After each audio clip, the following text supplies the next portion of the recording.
আমানু ওয়া কানু ইয়াত্তাকুন।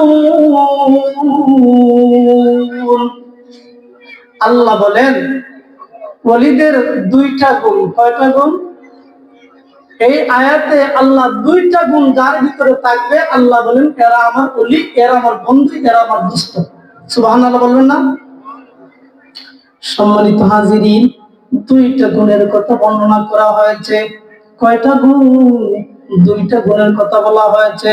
আল্লাহ তাআলা বলেন আল্লাযীনা আমানু, যারা ঈমান এনেছে তারা। এক নম্বর বৈশিষ্ট্য, এক নম্বর গুণ হলো যারা ঈমানদার তাদের জন্য একটা ওলি হওয়ার গুণ রয়েছে। বন্ধুগণ, আমরা এবার একটু আওয়াজ দিয়ে বলি, আমরা ঈমানদার না আমরা বেঈমান? আমরা কি? আমরা ঈমানদার। কেমনে ঈমানদার? আমরা আমরা আল্লাহর উপরে বিশ্বাস স্থাপন করেছি, ঠিক কিনা? ইমানে মুফাসসালটাকে ইমানে মুফাসসালকে আমরা গ্রহণ করেছি, এই জন্য আমরা মুসলমান, ঠিক কিনা? আমরা ঈমানদার। তাইলে একটা গুণ আমাদের মধ্যে আছে। কয়টা গুণ আছে? ওলি হওয়ার জন্য একটা গুণ সাধারণ মানুষের ভিতরে আছে, একটা গুণ সবার কাছে আছে। আমার আল্লাহ দুই নম্বর গুণের কথা বর্ণনা করেন। দুই নম্বর গুণ তার ভিতরে পাওয়া যাবে। আল্লাহ বলেন ওই লোকটা আমার ওলি, আমার বন্ধু, আমার দোস্ত। দুই নম্বর গুণটা কি? আল্লাহ বলেন الذين آمنوا وكانوا يتقون। আল্লাহ বলেন বান্দারে, এক নম্বর গুণ তোমার ভিতরে আছে, তুমি আমার দুস্থ হইতে পারবা একটা গুণের থাকার কারণে। আর একটা গুণ অর্জন করতে হবে, ওই গুণটা হলো যারা মুত্তাকি, যারা আল্লাহ ভীরু, যারা আল্লাহকে ভয় পায়, এই মুত্তাকি ব্যক্তি যারা, এরা হলো আল্লাহ বলি। আল্লাহ বলেন দুইটা গুণ যেই বান্দার মধ্যে থাকবে, দুইটা গুণ তার ভিতরে থাকবে, ওই লোকটা আমি আল্লাহর দুস্থ হয়ে যাবে।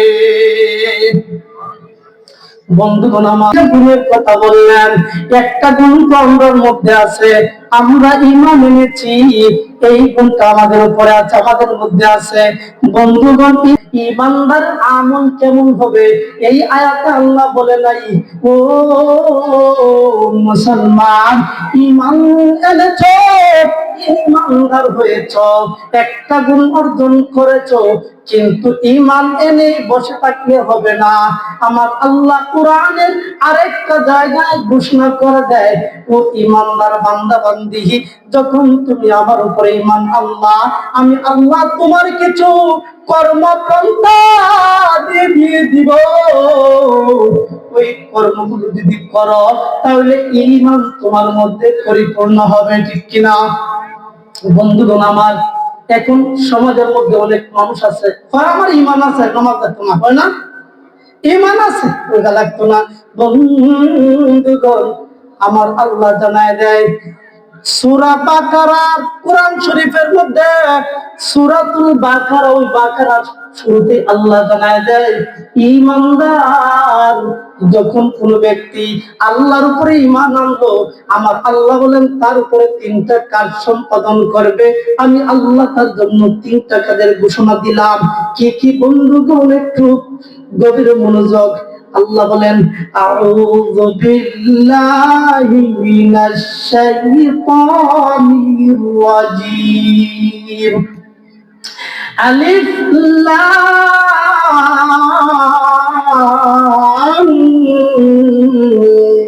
মীম। এটা হলো আয়াতে মুতাশাবিহা, হুরুফে মুকাত্তাওয়াত। মুফাসসিরিনগণ, তাফসীরকারগণ এর ব্যাখ্যা বিশ্লেষণ করতে যে বলেছেন এর কোনো কুল কিনারা নাই, এর কোনো সীমা নাই, পরিসীমা নাই। এই জন্য তাফসীরকারকরা বলেন আল্লাহু আ'লামু বিমুরাদিহি, এই হুরুফে মুকাত্তাওয়াত দ্বারা আল্লাহ কি বুঝাইতে চান একমাত্র আল্লাহই ভালো জানেন। বন্ধুগণ আমার, তারপরে বলেন যালিকাল কিতাবু লা রাইবা ফীহি হুদাল লিল মুত্তাকিন।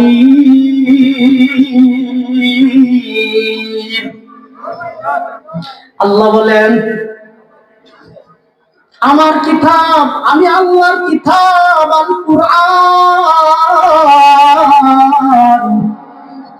এমন একটা কিতাব রে, পৃথিবীর মধ্যে যত দামি দামি কিতাব আছে সব টাকার ওজনে দাম হতে পারে 1000 টাকা, 2000 টাকা, অথবা কোন কিতাবের দাম 1 লক্ষ টাকা আছে, কিন্তু লাইব্রেরির মধ্যে, শেরপুরের লাইব্রেরির মধ্যে মাত্র 150 টাকায় কোরআন শরীফ পাওয়া যায়, ঠিক কিনা? আমার আল্লাহ বলেন ওই 150 টাকায় যে কোরআন পাওয়া যায়, আমি আল্লাহ ঘোষণা করে দেই যালিকাল কিতাবু লা রাইবা ফীহি হুদাল লিল মুত্তাকিন। এই কোরআনের মধ্যে কোনো সন্দেহ নাই, কোনো সন্দেহ নাই। যদি কেউ কোনো সন্দেহ করে, আমার আল্লাহ ঘোষণা দিয়েছেন, কোরআন নিজে ঘোষণা করে দেয়, ওয়া ইন কুনতুম ফি রাইবিন মিম্মা নাযালনা আলা আবদিনা ফাতু বিসূরাতিন মিন মিসলি ওয়াদউ শুহাদাআকুম মিন দুনিল্লাহ। আল্লাহ বলেন যদি কোরআনের মধ্যে কেউ অনুরূপ সন্দেহ পোষণ করে, তাইলে অনুরূপ একটা কোরআনের সূরা বানাইতো। কোরআনের সূরা বানানোর জন্য সমস্ত কাফেরদেরকে চ্যালেঞ্জ করলো কোরআন, কিন্তু কেউ কোরআনের চ্যালেঞ্জের মোকাবিলা করতে পারলো না। তখন তারা স্বীকার করলো এটা মানব রচিত কোন গ্রন্থ নয়, এটা একমাত্র আল্লাহ প্রদত্ত গ্রন্থ। এই গ্রন্থের নকল করা কোন মানুষের পক্ষে সম্ভব না। হুদাল লিল মুত্তাকিন, মুত্তাকিনদের জন্য পথ প্রদর্শক। এর পরের আয়াতে আল্লাহ ঈমানদারের কর্মপন্থা আল্লাহ তাআলা আলোচনা করে দিয়েছেন। الذين يؤمنون بالغيب।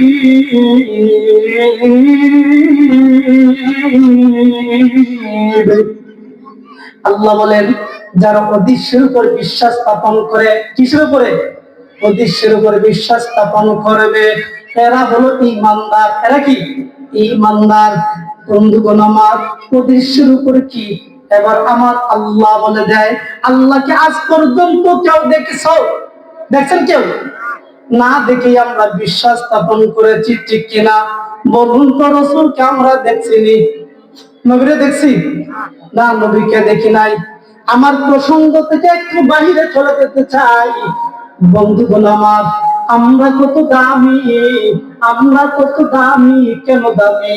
আল্লাহ বলেন আল্লাযীনা ইউমিনুনা বিল গায়ব, যারা অদৃশ্যের উপরে বিশ্বাস স্থাপন করেছে।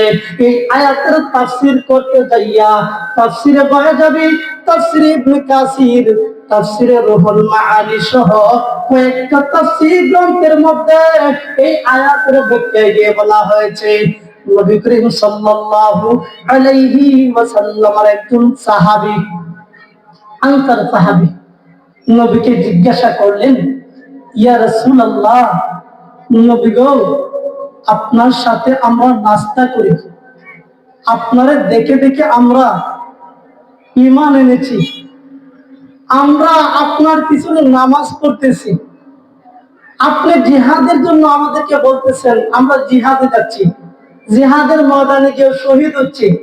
ইয়া রাসূলুল্লাহ, আমরার চাইতে দামি কোন আপনার উম্মত আসেনি, আমরার চাইতে দামি কোন উম্মত আপনার আসেনি? নবী বলেন নাম, হ্যাঁ আছে।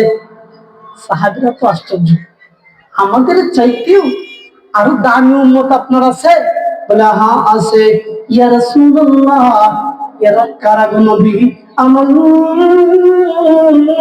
নবী, আপনার নবী জানায় দেয়, সাহাবীরা রে, ও আমার সাহাবীরা, তোমরা শোনো, ওরা কারা তোমাদেরকে বলে দেয় ওরা এখনো আসে নাই, ওরা এখনো আসে নাই।